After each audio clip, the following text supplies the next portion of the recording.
Բարև ձեզ սիրելի բարեկամներ, դուք դիտում եք առավոտի նախագիծը, որը կոչվում է Ջրբաժան։ Մենք խոսում ենք ավանդույթների եւ արդիականացման մասին։ Եվ այժմ իմ զրուցակիցն է պրոֆեսոր Արմեն Դարփինյանը, շնորհակալություն Արմեն։ Բարև ձեզ Արամ։ Մենք այսօր խոսելու ենք անցյալի պատմության մասին, բայց պետք է մի հատ հարց տամ, որը իմ կարծիքով կապ ունի։ Ամեն մի քո գրառման վերջում դու գրում ես բարձր մնացեք, հա։ Ինտուիտիվ ինձ պարզ է, թե ինչի մասին է խոսքը, բայց ես ուզում եմ համոզվեմ ինչի մասին է, այսինքն ումից եւ ինչից պետք է բարձր լինել։ Պատասխանս կարող է երկար լինի, Արամ։ Խնդրեմ, մենք չենք ստապում։ Նախ եւ առաջ իհարկե պետք է քեզ արշիվ տաս իրավունք ունես, վաստակել ես այդ իրավունքը նման կոչով, չէ, նման կոչով օրդորով դիմելու այլոց արդյոք ունես այդ իրավունքը։ Երբ ես աստիճանաբար մոտենում էի 60 տարուս, հետ հայացք գցեցի եւ հասկացա, որ սկզբունքորեն որևէ արժեքների, որոնց ես դավանել եմ, չեմ դավաճանել։ Պարզաճակատ եմ եւ կարողանում եմ հանդես գալ իմ անցյալով, իմ ներկայով եւ հասկացա, որ այդ իրավունքը գուցե վաստակել եմ։ Առաջինը, որովհետև դա նաև պարտավորություն է, առաջին հերթին դու քեզ ես ուղղում այդ բարձր մնալու պարտավորությունը եւ վերցնում ես այդ պարտավորությունը հրապարակայնորեն հասարակության առջև, այո, որովհետև իրավունք չունես երևի թե նման կոչով հանդես գալու, եթե ինքդ բարձր չես կամ բարձր չես դրսևորում, այսինքն դա նաև հսկայական մեծ պարտավորություն է, որ ինքս ինձ վրա պատրաստ եմ վերցնելու։ Հաջորդը երևի թե փորձում ես այլոց իսկապես բարձրացնել, որովհետև ես մի փիլիսոփայության կողմնակից եմ, որը դեռ վաղ ժամանակ ուսանողական տարիներին կարդացի վրացի մի հրաշալի գրող կա Նոդար Դումբաձե, Закон вечности։ Հա, կարդացի այդ հարատևության օրենքը, որում ասվում է, որ դու որևէ այլ պարտականություն, երբ եկել ես այս աշխարհ, ուրիշ բան չունես անելու, քան այլոց բարձրացնելու, քո ուրիշին բարձրացնելու, հա, որովհետև սիրելու, բարձրացնելու, որովհետև յուրաքանչյուր մեկը ունիկում է, հա, բացարձակ առանձնահատուկ հանձնավորություն է։ Այդ ունիկումների ճանապարհները տրայեկտորիան չեն խաչվում։ Յուրաքանչյուրը ունի իր առաքելությունը այս կյանքում, եւ իմ առաքելությանը որևէ մեկը չի կարող խանգարել, կարող է միայն օգնել։ Եվ ես պարտավոր եմ ուրեմն օգնել այլոց առաքելությանը։ Այս իմաստով ես մրցակցության մարդկանց միջև դեմ եմ,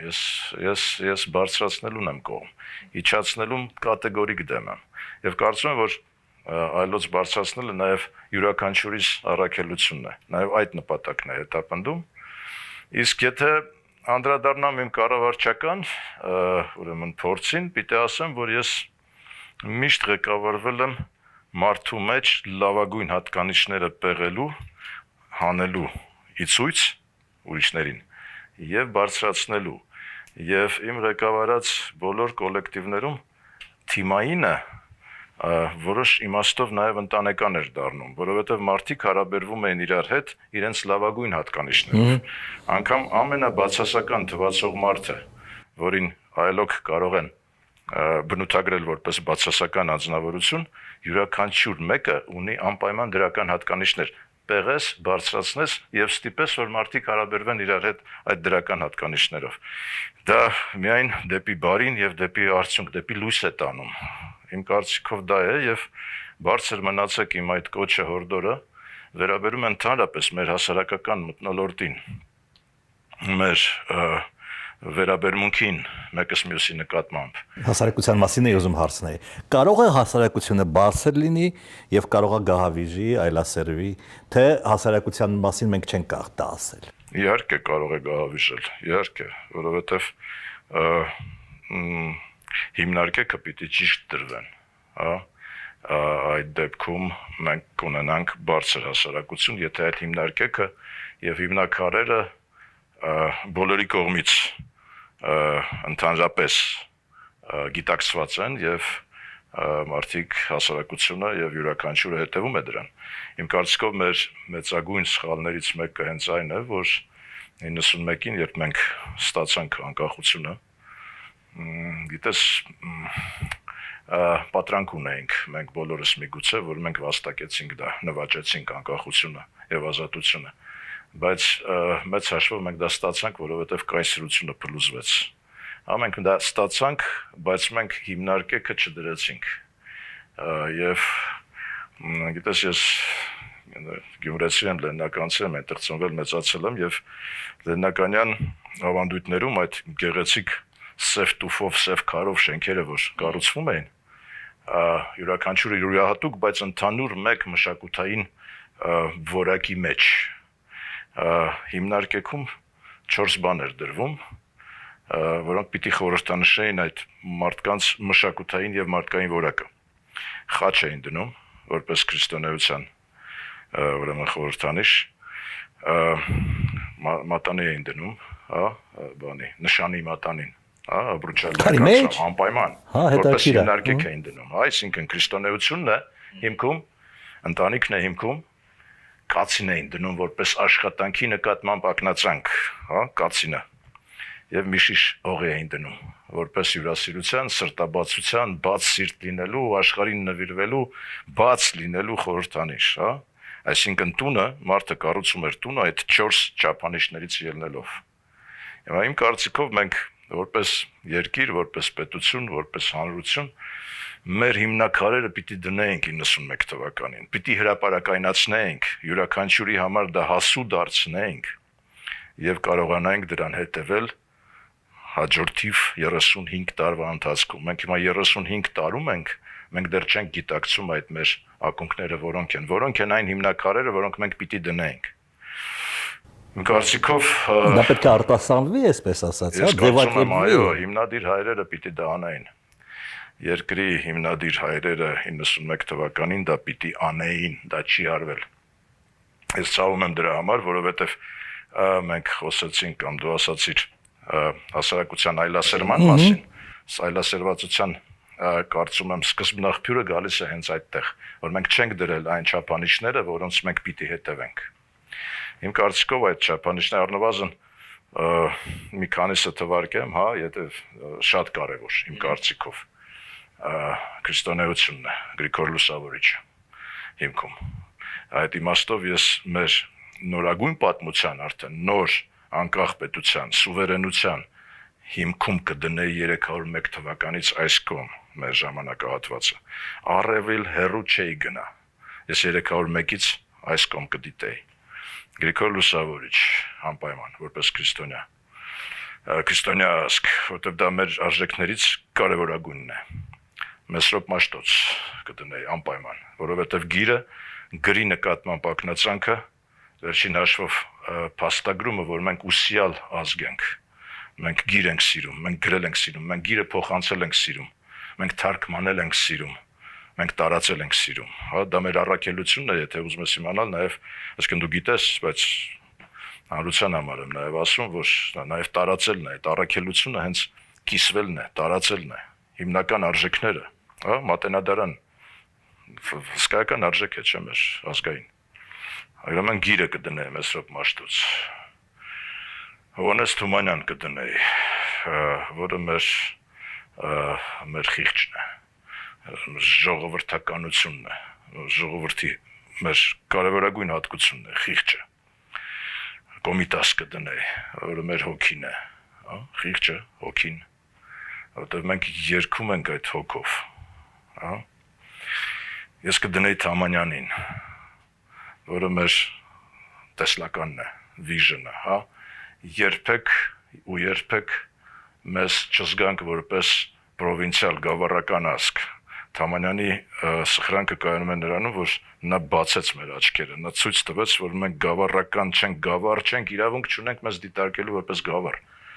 Հսկայական, մեր հանրապետության հրապարակը դա մի հսկայական, դա լուրջ արժանապատվություն, դարերից եկող արժանիքներ, արժեքներ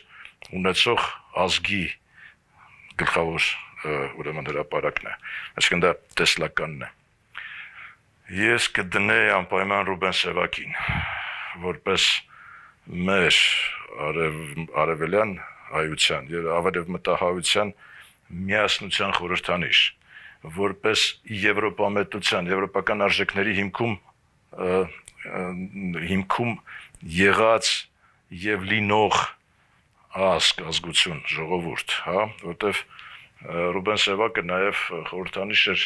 Լոզանի համալսարան, Լոզանում բժիշկ է աշխատել, եվրոպական ընտանիք է ստեղծել, վերադարձել է Ստամբուլ, հասկանում ես, չի դավաճանել իր սկզբունքներին, իր արժեքներին, իրեն գայթակղել են տարբեր տեսակի լավագույն բժիշկներից է եղել Ստամբուլի, հա, այդ մի կողմ դնենք, որ նա հրաշալի պոետ է եւ հրաշալի հայ ուղղակի, հա, բայց նաեւ այդ միասնությունը եւ եվրոպականությունը գումարած նաեւ մեր ողբերգությունը։ Իմ կարծիքով Ռուբեն Սևակը լավագույն կերպով դա խորհրդանշում է։ Այս նշեցի մի քանի կետեր, որոնք պիտի լինեին հիմնարկեքում մեր երկրի, մեր պետության, մեր նոր պետության, ցավոք սրտի չեն եղել։ Հիմա էլ չկան։ Հիմա ժամանակն է դնելու դրանք։ Եվ ես հուսով եմ, ուզում եմ շատ, երազում եմ, որ այդ հիմնարկեքը մենք դնենք։ Եստեղ կարելի է հավանաբար ավելացնել եւս մի քանիսը։ Ես թվարկեցի ուղղակի նրանք, որոնք ինձ համար շատ հոգեհարազատ են ու կարծում եմ, որ դրանք պիտի լինեն, բայց իհարկե կարելի է եւս 6 հատ ավելացնել, բայց դրանք անսահմանափակ չեն, անպայման սահմանափակ են։ Եվ դա պիտի լիներ ուղենիշը մեր հասարակության հետագա զարգացման։ Այն, որ մենք ունենք այլասերվածություն, առաջին պատճառը դրա հենց հիմնարկեքի բացակայությունն է։ Երկրորդը իմ կարծիքով դա անարդարությունն է, որը տիրում է, գիտես, մարդը այլասերվում է, երբ առերեսվում է անարդարությանը։ Արդարության տենչանքը շատ բնական է հայի համար, հայը արդար մարդ է, հայը արդար տեսակ է իմ կարծիքով, եւ անարդարությունը, որին մենք բախվեցինք ու շարունակում ենք բախվել,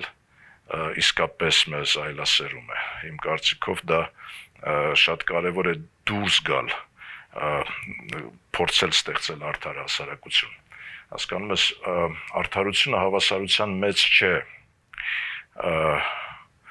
անհավասարությունը պիտի լինի արդար։ Հա դու պիտի գիտակցես, որ ինչ որ մեկը քեզանից ավելի լավ է ապրում, որովհետև նրա արժանինքները ավելի շատ են, դու պիտի ձգտես, որ ավելացնես քո ուսումը, քո փորձառությունը, քո վարվելակերպը, քո ուղղակի կյանքի նկատմամբ մոտեցումը, դու պիտի անընդհատ աճես, հա, որպեսզի հասնես ինչ որ բանի։ Մենք ունեցանք տոտալ անարդար հասարակություն, որտեղ մենք տեսանք, որ գիտես Պեպոյի երգը հիշեցի Սունդուկյանից, վայ են մարդուն, ով աշխարհքում խալխի դատած հացն է ուտում, հասկանում ես, վայ են հասարակությանը, որը առնչվում է այդ երևույթի հետ, որ անարդար է։ Դու թվարկեցիր անցյալից բաներ, որոնք բացարձակ են, այսինքն անվիճելի են, բայց անցյալի մեջ կան նաև վիճելի բաներ, այսինքն մարդու մեջ էլ կան վիճելի բաներ։ Օրինակ, մարդը պատերազմի ժամանակ կռվում է որպես հերոս, պատերազմից հետո սկսում է ստորություններ անել, ոչ միայն Հայաստանում, ընդհանրապես։ Հիմա այդ մարդուն ինչ պիտակ կպցնենք, հերոսի թե հակահերոսի։ Իմ խորը համոզմամբ հերոսությունը լուր կատեգորիա է, հերոսությունը դա հրապարակայնացման համար չէ, հերոսությունը ամեն վայրկյանում քո ապրելատեսակն է, քո ապրելաձևն է, քո վարվելակերպն է, քո մոտեցումներն են, քո ուղղակի սկզբունքները եւ արժեքներն են, որոնցով դու բան ես ղեկավարվում ես, ճճացող բան չէ։ Այդ դավաճանությունը միանգամից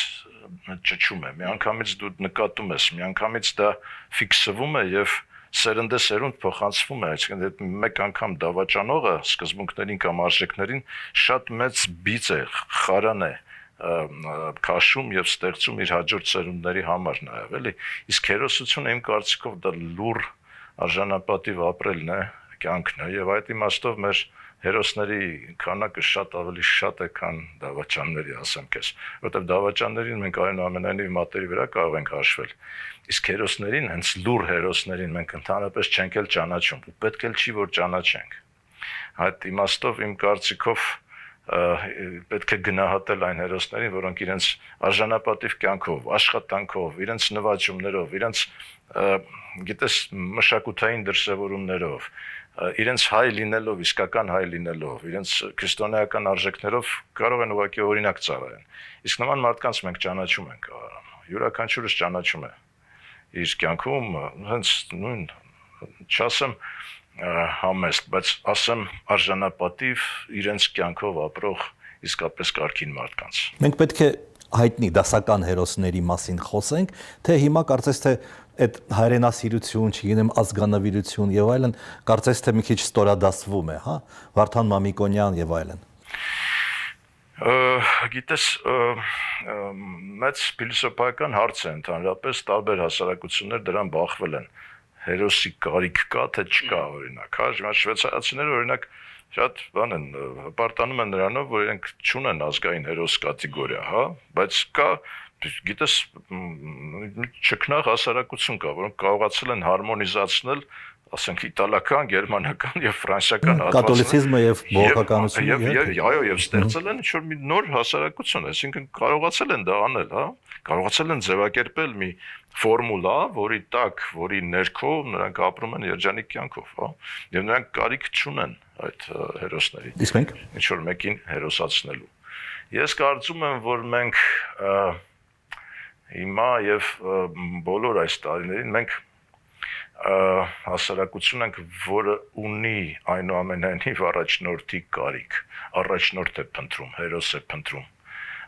հերոսացնում է միգուցե նաև շատ դեպքերում անարժաններին, բայց դա փնտրտուք է, դա կարիք է, որը ունի այս հասարակությունը, գիտես, որովհետև այնուամենայնիվ մենք այդ միջին խավ ասածը դեռևս չենք կարողացել ձևավորել, որպեսզի մենք փոփոխությունները տեսնենք ներքևից եւ գիտակցությունը արժանապատիվ ապրելու գա ներքևից, այնուամենայնիվ դրան պետք է վերևից ձգտել եւ դա է պատճառը, որ հասարակությունը փնտրտուքի մեջ է, փնտրում է իր հերոսներին։ Նույնը կարող է վերաբերել նաև 91 թվականին, այսինքն երբ մենք այդ անկախությունը ստացանք, մենք առաջնորդ էինք փնտրում, գտանք այդ առաջնորդին։ Լևոն Տեր-Պետրոսյանը գլխավորեց այդ անկախության շարժումը, պիտի ասեմ, որ առաջին տարիներին շատ արժանապատվորեն տարավինք այդ բեռը։ Հետո առաջացավ Վազգենը Սարգսյան, որը որ կարողացավ այդ հերոսի կերպարը մարմնավորել իր մեջ, հա, հատկապես մահապարտների այդ կոչը, որ ինքը կատարեց 500 հոգի հավաքեց եւ տարավ Արցախ։ Այդ նարատիվները մեզ պետք են, թե չէ։ Հիմա որովհետեւ Ղարաբաղյան պատերազմը, Ղարաբաղյան շարժումը հիմա կարծես թե վերաիմաստավորում է մեղմ ասած։ Դե չեմ կարծում, որ վերաիմաստավորվում է, ուղղակի ավելի սթափ է դիտարկվում այդ ամեն ինչը, ոչ թե վերաիմաստավորում է։ Հիմա գիտես, ճիշտ է այն, ինչ որ անկեղծ է, ինչ որ ազնիվ է։ Հայ ժողովուրդը եղել է անկեղծ եւ ազնիվ, թե Ղարաբաղում, թե այստեղ։ Ամենք եղել ենք մեր ձգտումները եղել են անկեղծ եւ ազնիվ։ Ազնվորեն հավատացել ենք, որ հնարավոր է։ Ազնվորեն ամեն ինչին հավատացել ենք, ինչ որ մեզ հրամցվել է, հավատացել ենք։ Մեզ խափում էին։ Ինչը։ Մեզ խափում էին, հա։ Շատ դեպքերում ԿԳԲ-ն Ռուսաստանը մեզ ստիպել էր, հա։ Ռուսաստանի թե Հայաստանի չգիտեմ։ Չեմ կարող ասել ով էր խափում, բայց ուզում եմ ասել, որ ժողովուրդը իր հանրության մեջ անկեղծ էր եւ ազնիվ։ Այսինքն մենք անկեղծ հավատացել ենք, որ մենք կարող ենք ունենալ ուրեմն Միացյալ Հայաստան։ Մենք հավատացել ենք, չէ՞ դրան։ Դա անկեղծ է եղել, չէ՞։ Այսինքն դա չի կարելի վիճարկել մի բան, որը որ ժողովրդի կողմից անկեղծ եւ ազնիվ ներկայացվել է։ Հիմա վերաիմաստավորել, հիմա ասենք, մենք ճիշտ ենք եղել եւ այնտեղ, եւ այն ժամանակ,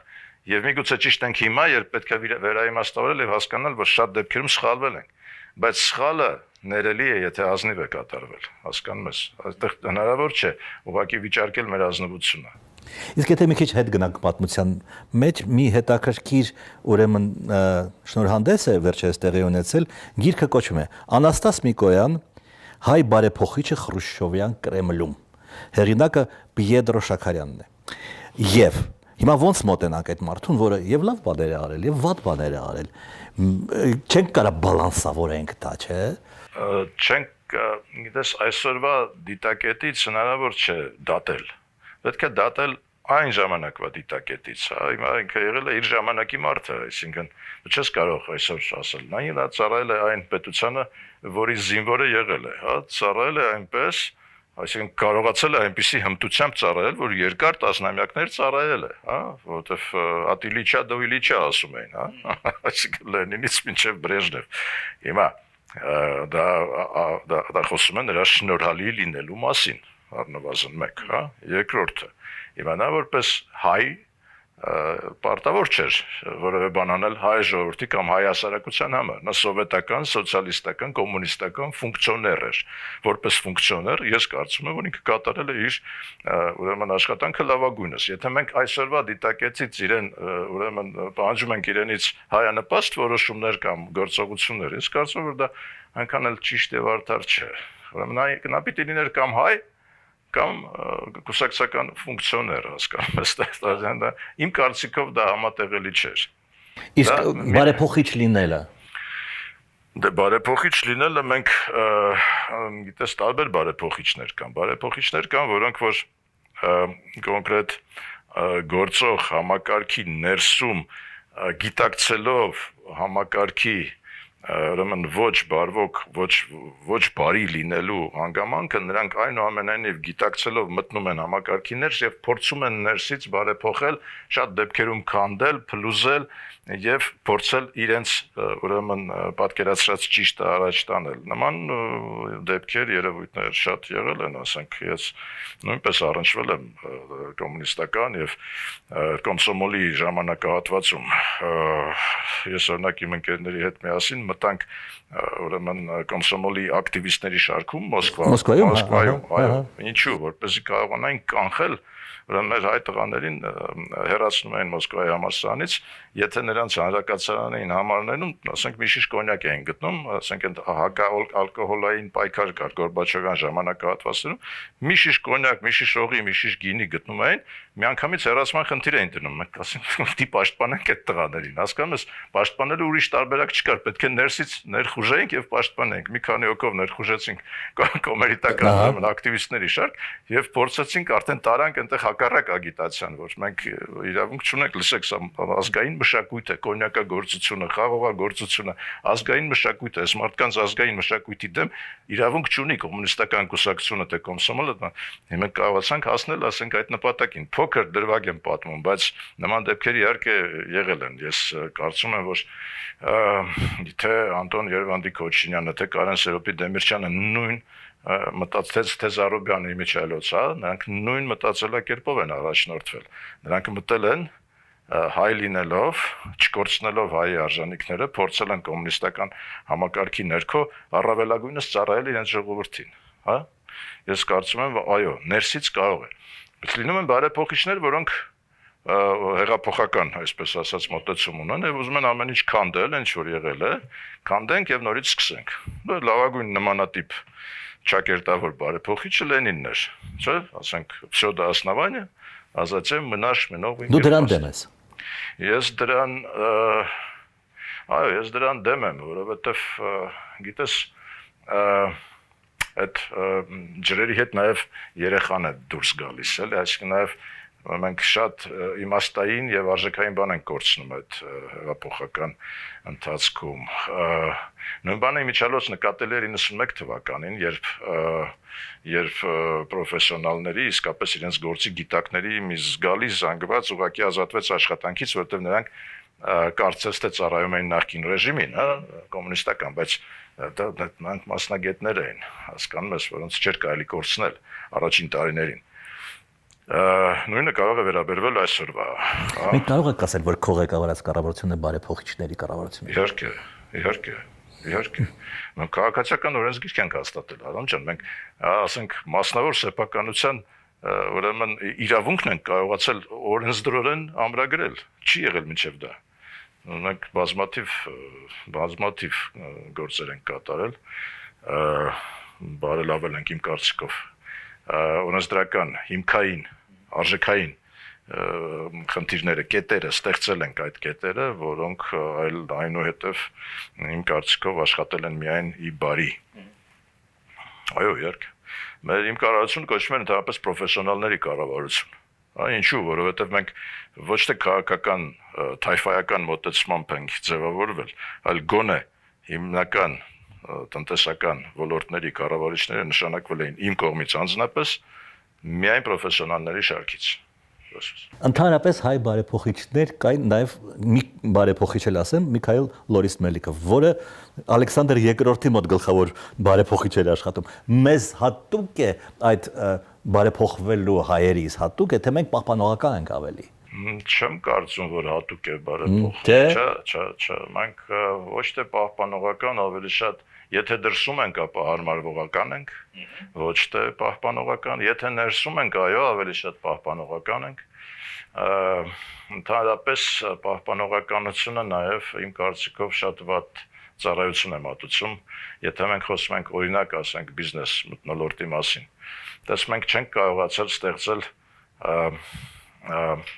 արժանավայել, օրինակ, ժառանգականությունը բիզնեսում, հա, մենք չունենք ըստ էության հաջողված ժառանգականության փորձեր չունենք։ Մեր գերդաստանների, այսպես ասած, ասեն Ռոքֆելերներ, Մորգաններ եւ այլն, չունենք, էլի, չունենք, այո, չէ, մեր, ասենք, գերդաստանների ղեկավարները կամ բուրգի գլխին գտնվողները գերադասում են անգամ չաշխատող, քանդված, քանդուքարապ եղած, ասենք, ինչ որ մի բան թողնել իր ժառանգին, բայց ոչ աշխատանքը եւ ոչ աշխատանքի նկատմամբ ակնածանքը, հասկանում ես։ Մենք չկարողացանք օրինակ նույն իտալացիների օրինակով ընտանեկան բիզնեսի ուրեմն ծաղկուն օրինակներ ունենալ։ Մեր հասարակությունը չունի նման 1-2 միգուցե դա չէ, իտալական բիզնեսի 70-ից ավել տոկոս ընտանեկան բիզնեսներ են։ Դրանց ընկերությունների անվանումները դա ուղղակի ազգանուններ են, իտալական ազգանուններ են, հա։ Միևնույն ժամանակ մեր բիզնեսի մեջ օրինակ շատ իմ կարծիքով շատ վտանգավոր երևույթ է, մենք այդտեղ ազգայնական ենք։ Ես չեմ կարող նշել, ասենք, հայ, մասնավոր բիզնեսի մասին է խոսքը, հայ եւ այլ ազգի, ուրեմն բիզնեսմենների հաջողած օրինակ, երբ որ նրանք միասին աշխատեն, հա։ Ես անգամ արևելահայ եւ արևմտահայ, ուրեմն միասին աշխատող, ես անգամ նման լավագույն օրինակներ չունեմ այսօր, դա շատ բացասական երևույթ է, չասած, որ մենք չենք կարողացել բաժնետիրական համակարգ եւ մշակույթ ներդնել, դες մենք ունենք ֆոնդային բորսա, բայց մենք չունենք բաժնետոմսեր, այսինքն մենք կիսվելու ուրեմն ուրիշին տալու մեր դա հոգեբանական բան է, թե սոցիալական։ Իմ կարծիքով հոգեբանական է, դա ցավոք սրտի դա հային բնորոշ բացասական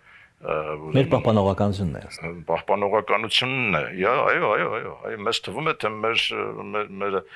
քանի որ մեզ միգուցե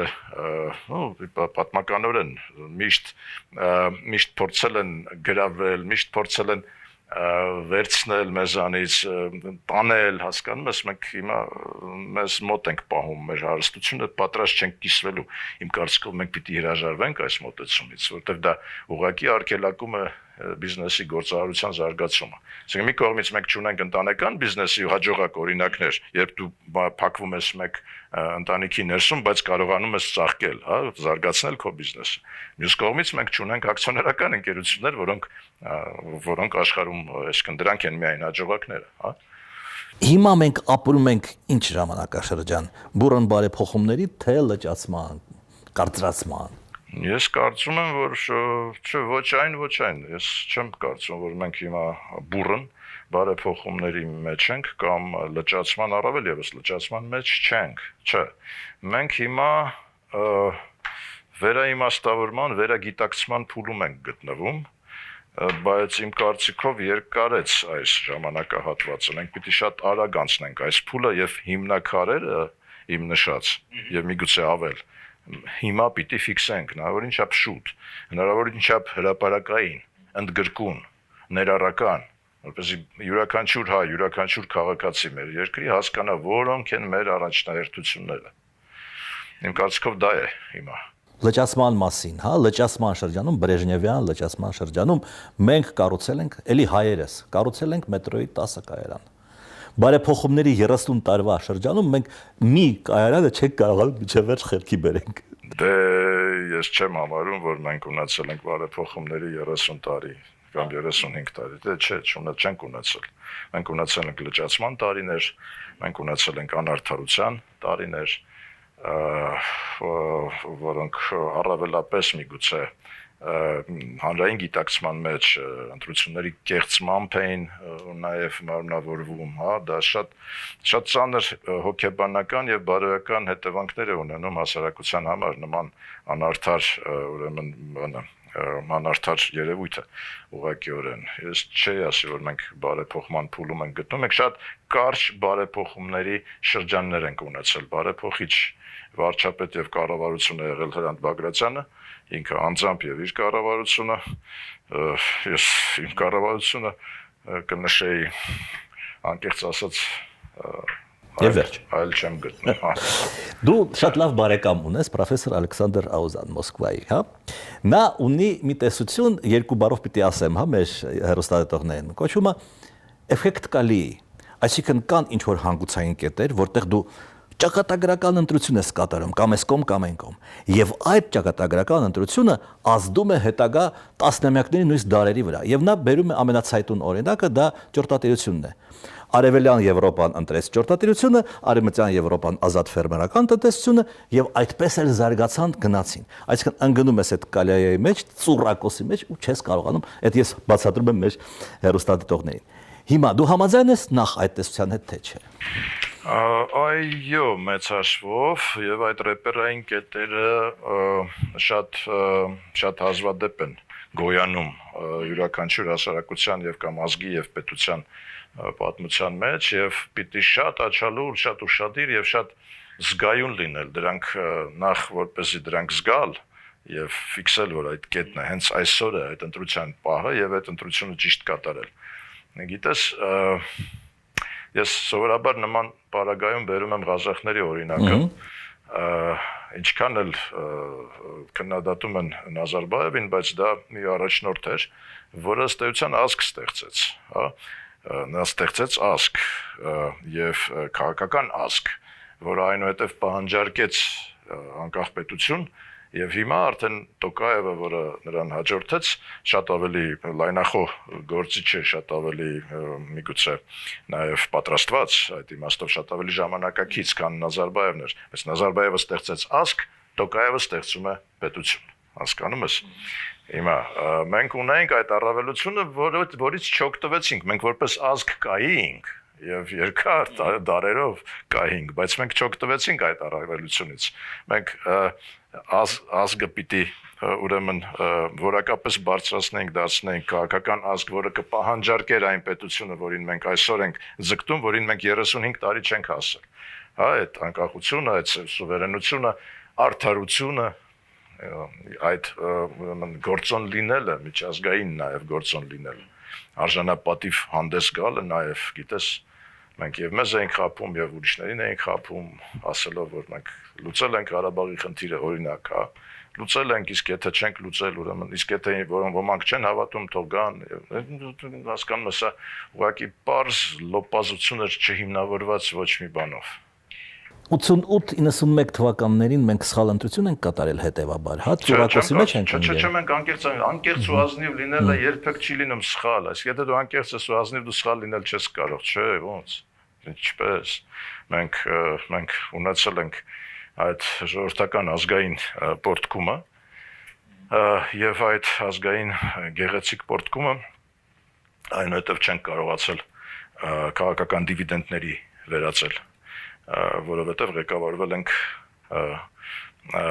նյութապաշտությամբ իմ կարծիքով, նյութապաշտությամբ ուղղակի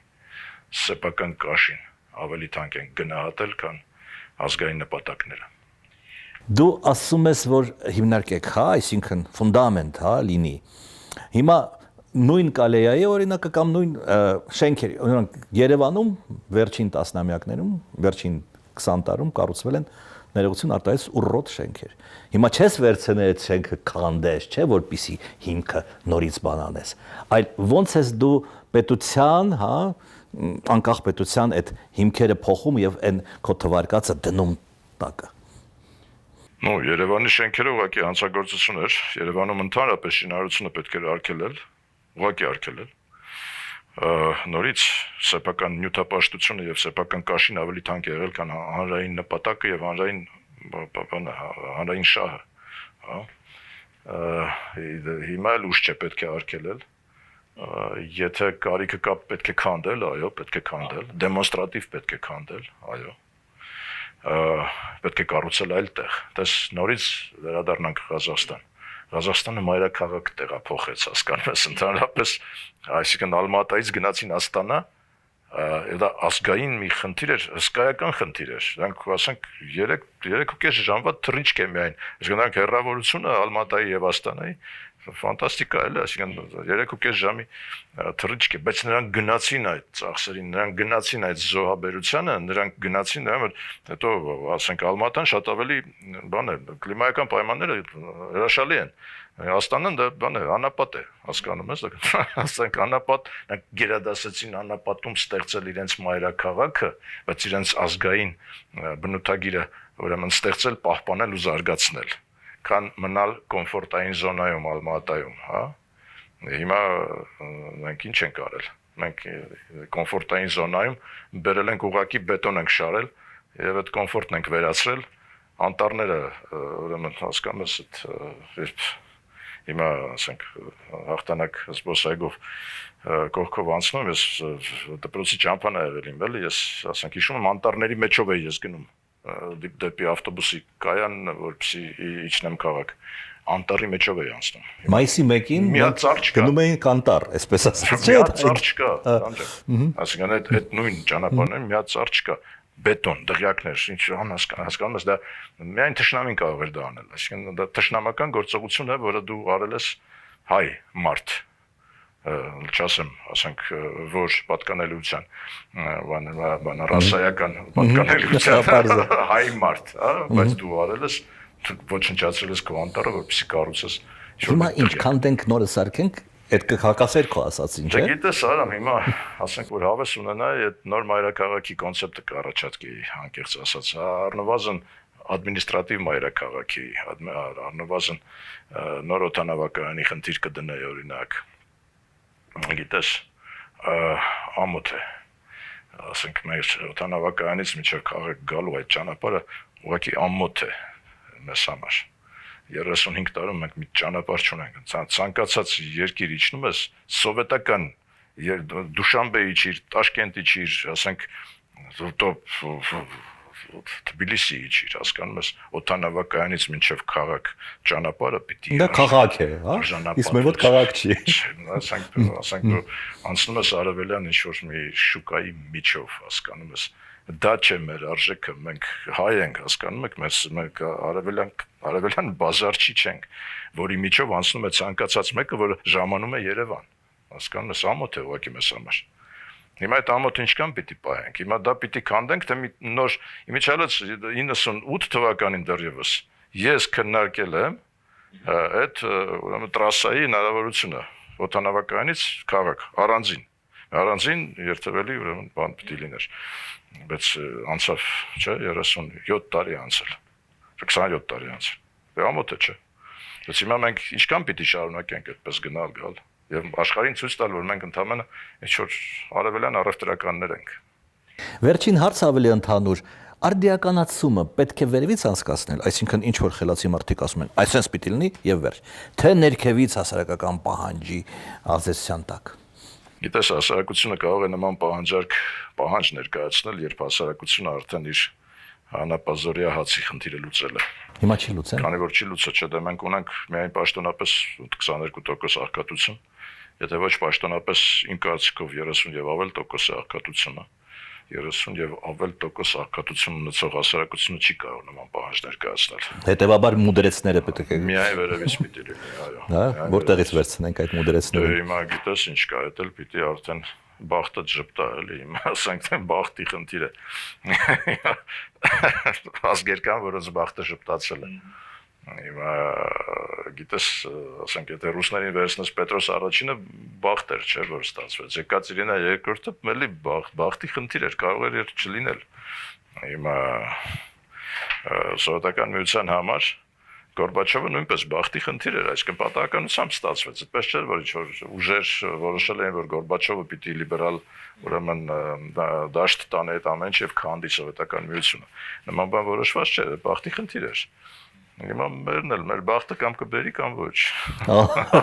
Բավականին ոչ լավատեսական ավարտ ունի մեր խոսակցությունը։ Դե ոչ լավատեսական Արամ ջան, մենք պիտի առերեսվենք եւ ազնիվ լինենք նաեւ 35 տարի է անցել մենք այսօր գտնվում ենք զրոյական կետում եւ հիմնարկեքը չենք դրել դեռևս այսինքն մենք առանձնապես վեր թռնելու եւ ոնց ինքնագողկեցված կունենալու ոչ մի հիմք չունենք ցավոք սրտի Շնորհակալություն հետաքրքրության համար շնորհակալ եմ Սիրելի բարեկամներ, դուք դիտում եք Ջրբաժանը եւ ես զրուցում եի պրոֆեսոր Արմեն Դարբինյանի հետ